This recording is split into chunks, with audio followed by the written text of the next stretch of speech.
Okay, you got what you want. Win some games now. Sixers are going to win the East. You know that, don't you?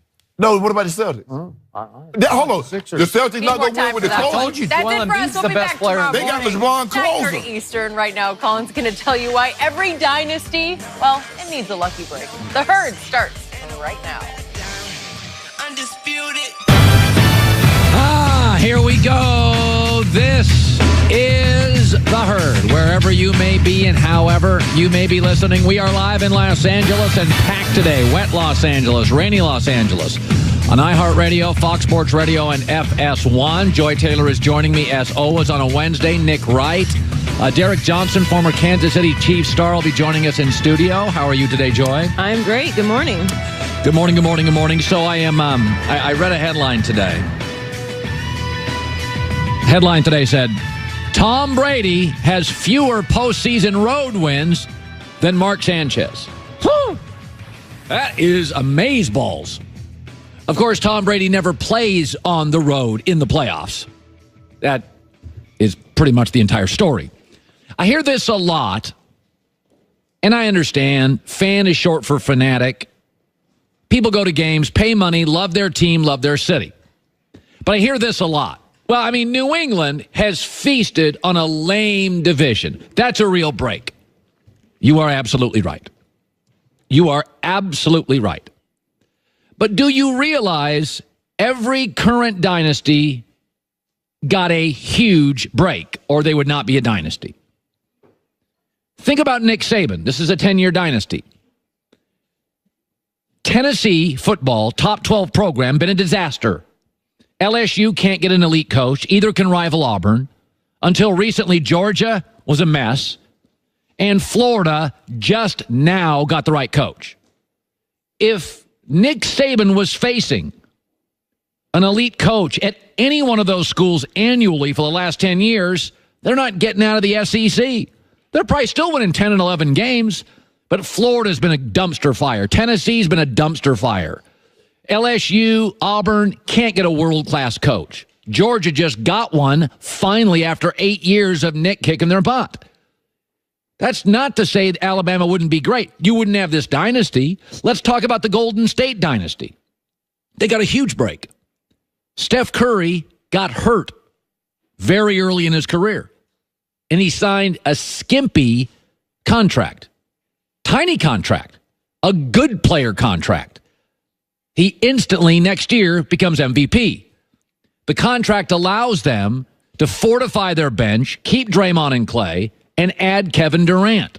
You do realize pre-Durant, they lost in the finals. You do not have that dynasty without Steph Curry's injury. The Troy Aikman, Jimmy Johnson Cowboy dynasty. Oh, they'd have won games. They'd have been good. But the New York Giants and Bill Parcells, they were good in that division, better than Dallas. Bill Parcells left. Ray Handley took over. They became one of the worst coach teams in the league. And Joe Gibbs was making Washington a power in the NFL. He retired. They hired Richie Pettibone to Norv Turner. They've since never recovered. If Bill Parcells and Joe Gibbs are going toe-to-toe with Jimmy for years, he's not getting out of that division every year. And if he is, he's beat up. He doesn't have home field. He's losing too many games in division. Look at the Spurs dynasty. There was a big break. Shaq and Kobe, Phil Jackson, you had the two best closers in the league, the best coach, and at the time the Lakers were the #1 free agency brand. Tim Duncan and the Spurs do not ever have a dynasty. First 3 years, they're winning titles. They get along.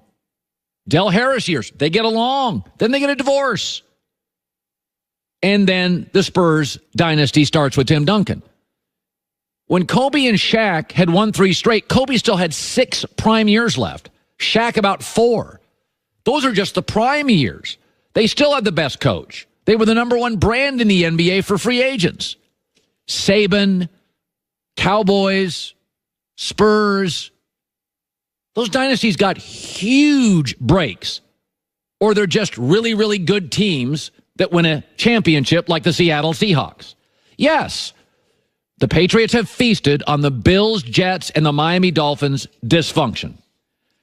And every dynasty needs a big break or two. Michael Jordan's didn't start until the Pistons got old, until Larry Bird's leg fell apart. They weren't beating those teams before.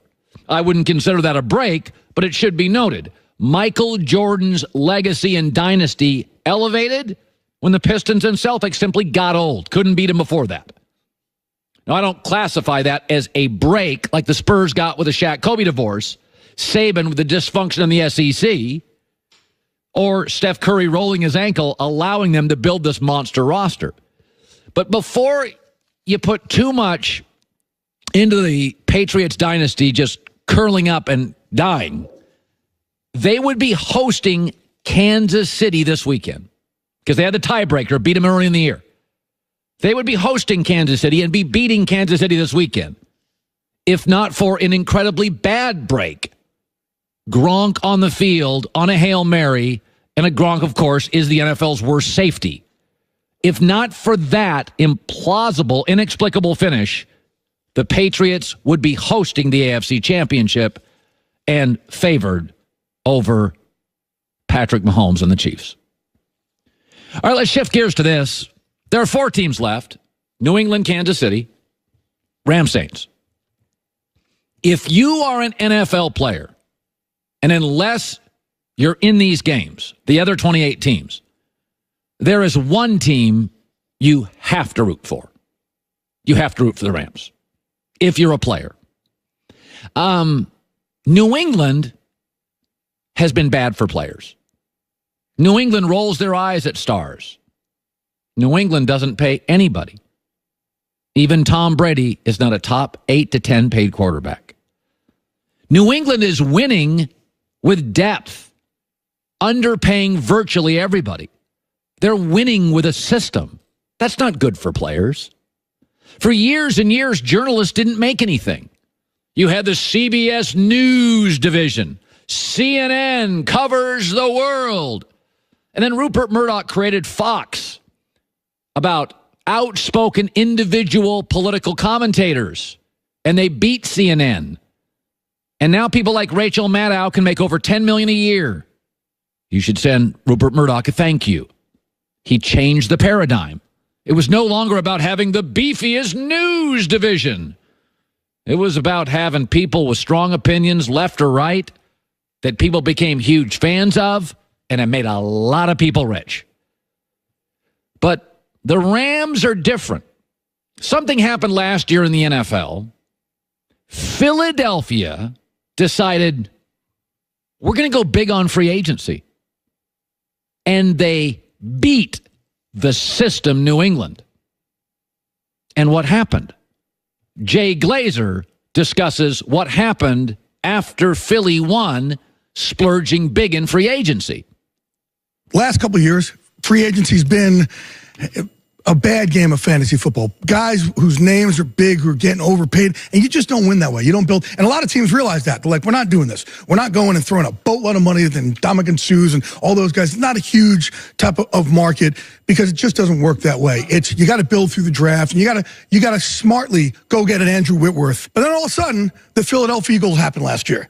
And the Eagles went out, and they got guys like Alshon Jeffrey and the Chris Longs, and then they traded for J.J. They almost played this game that has become taboo in free agency, and all of a sudden, Philly had success with it, and that's why I think you see all these teams this year, they have changed their ways. They're like, oh, because it's a what have you done for me lately league. Absolutely. So Philadelphia last year went big into free agency and beat the system. The Rams this year went big into free agency. And in this copycat league, if they beat New Orleans, get to the Super Bowl and win it, great for players. Amari Cooper going to Dallas, winning the division, great for stars. Khalil Mack going to Chicago, winning a division, great for star defensive players. This is a copycat league. If you're a player, you are rooting for the Rams. You want to not only sign with a team for 4 years, but then if you outperform your team, go on the free agent market, you should root for your own economy. That's not saying as a player in any sport, you don't want to win championships. You have families, you have legacies, you got bank accounts. Teams will move off you. Be ready to move off them. Players this weekend, root for the Rams.